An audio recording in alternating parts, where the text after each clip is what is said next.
Thank you for joining us for this special edition of News 3 Live at 6. I'm Marie Mortera. President Biden's announcement making him the first president since Lyndon B. Johnson to not seek re-election.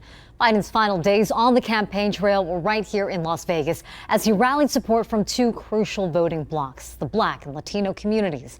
It has been a busy past week for the president. Biden landing at Harry Reid International Airport Monday evening. Tuesday, he spoke at the NAACP convention, made a visit to CSN, and surprised employees at Maria's West Side Market.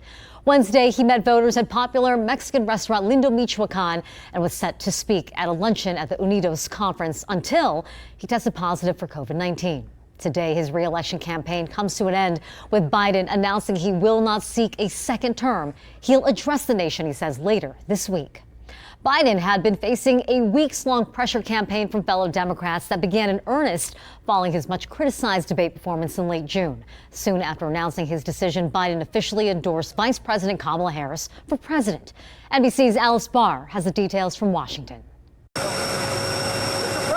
President Biden today making the seismic decision to step out of the 2024 race for the White House, bringing an abrupt end to a half-century career in politics after a disastrous 90-minute debate raised serious questions about the 81-year-old's fitness for another term in office.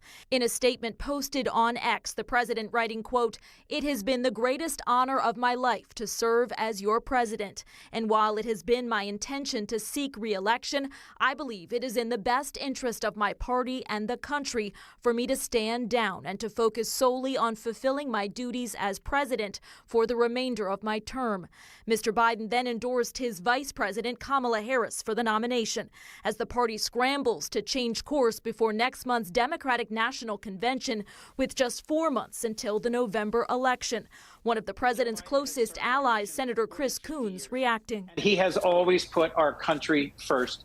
He has an incredible legacy of service and leadership. In her own statement, Vice President Harris thanking the president for his service and his endorsement and saying it's her intention to earn and win this nomination and unite the Democratic Party. The news caps a tumultuous week, beginning with the attempted assassination of former President Trump. And after weeks of pressure from Democratic lawmakers increasingly anxious, Mr. Biden could not defeat Mr. Trump. The former president slammed President Biden in an interview with NBC News as the race hits an historic reset. I don't know. I think that's this scary part of it all, is that we just don't know what anything's going to happen. Propelling the nation into unknown territory. In Washington, Alice Barr, NBC News.